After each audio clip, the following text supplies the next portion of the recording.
In the United States, a coalition of American military veterans of Igbo descent has issued a strongly worded statement calling global attention to what they describe as a genocide in slow motion unfolding in parts of Nigeria.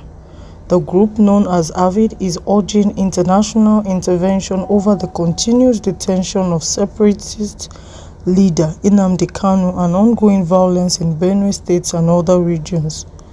The American Veterans of Igbo Descent, or AVID, are sounding the alarm on what they call widespread atrocities and ethnic cleansing in Nigeria's Middle Belt and southeastern regions.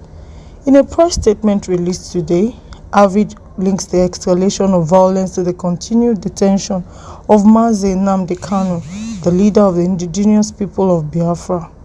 Kanu, a British citizen and prominent advocate for Igbo self-determination, was seized in Kenya in 2021 and brought to Nigeria under circumstances AVID describes as a violation of international law. Despite several court orders for his release, Kanu remains in custody, a situation AVID says is enabling further attacks on indigenous communities. AVID highlights mass killings in Benue State, which they attribute to a campaign of ethnic cleansing by armed groups. The group claims that Kanu's warnings about these attacks were ignored and instead he was labeled a terrorist, while the real perpetrators continue to operate with impunity. AVID President Chief Dr. Sylvester Unya asks why a peaceful advocate is imprisoned, while in their words, Fulani militants roam free.